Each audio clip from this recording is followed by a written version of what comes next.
Hello there, YouTube. So, I'm doing my book review on the Maximum Ride series. I've read 1, 2, 3, and 4. This is 2, 3, and 4. And I'm not going to go through each individual book. I already did my book review for number 1. But I think that I don't know if I gave it justice, because the first book was kind of iffy for me. I was like, I like the series, I want to know more about it. But by book 4, I was screaming for more, and I want number 5, but my work doesn't have it, and the library that we go off of hasn't processed it yet. They have it, but it's in the process of being checked out by everybody and their brother. But I'm going to go through each individual book and tell you guys a little bit about why I liked it. And yeah. So, book number 1 was introducing you to everybody. And actually, I realized this after I made the review. I got the names mixed up. Gasman is the little boy in the series. He's Angel's twin. And Iggy is the one who said the comment about the bombs. I love bombs. Yeah, that was Iggy. Sorry about that. I figured that out in book 2 that I got the names mixed up. That's Iggy. Yeah. So, you get to learn more about the erasers. And in the second book, you learn a lot about Angel, and you learn about Max a lot more. She's still a very strong character throughout the entire series, but they start traveling, they start trying to find what home is. You know, everybody's definition of home is different, but finding out what means the most to you could be different than anybody else. You know, what means home to me is a place to sleep at night, and a place, you know, roof over my head, you know, and it's the people that you love. And I think that's what this entire series is really about, you know, them trying to find out who their families are, but also find out what home is. So in the second book, they continue their journey to find Angel, and they really just become more dependent on Max as a leader to tell them what's going on now that they don't have a set home to go back to. Book 3. Yes, that is Iggy, by the way. This is the one where I was screaming at the book the entire time. You really start to learn more about Iggy and his character. You learn more about Max, even more. And you get to learn their plan, the Erasers' plan for everybody. I'm sorry, I'm trying to find somebody's name, and I cannot think of who it is. Fang. Yes. You get to learn a lot about Fang. I want to know what happens between them. I don't want to have a spoiler. I might have a little bit of a spoiler here.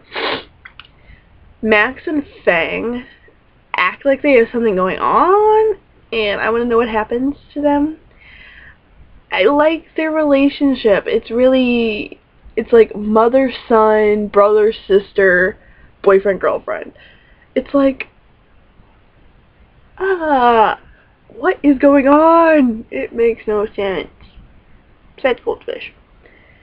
But you get to learn about everybody else, and they are taken in by somebody who says that they're their friend, and they're really not. They're really working with the school. Then in Maximum Ride Book 4, they start really getting down and dirty. The fights become more concentrated. And also what I like about number 4, and I don't know why they didn't do this for the other books. I mean, this seems like something you do from the beginning, not on the almost last book. They did a character page. And it tells you about Maximum Ride's the eldest in the flock, responsible for everybody. Fang is slightly younger than Max. He's one of the elder members of the flock. He's cool, reliable. Fang is Max's rock, which is like, aww. Then you have Iggy, who's blind, but doesn't make him helpless. But he has a breakdown in, I think, book 3. Nudge is a motor mouth. And you will hate Mudge so much because she gets everybody in so much trouble. But she's such a cute girl. You can't hate her for too long. Gasman, which I agree with what they say. It pretty much says it all. Gazzy is his nickname. Gasman is Mr. 7-year-old bomb machine. Yeah, he builds bombs with Izzy. So, and then Angel is the youngest member of the flock, and he is Gasman's sister. Then you have Ari, who's just 7 years old, but he's like a giant evil creature being, and he is Jeb's son, which Jeb's fucked up. He's the scientist that created the angels. And it's like, what's wrong with you? Why would you do this to somebody? Why would you experiment on them? But there's another book, there's a 5th book. I have it on order. I hope it comes in soon. But this whole series so far, if the 5th one stays with what it seems like it's going to go, I give the series a 5 out of 5. The first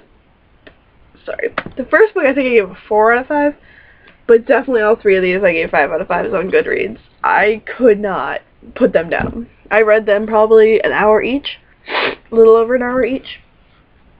The next series that I'll be doing my series book reviews on are the Dark Hunter books. I'm still working on book 4 though, so that could take me a moment because I'm not that far into it.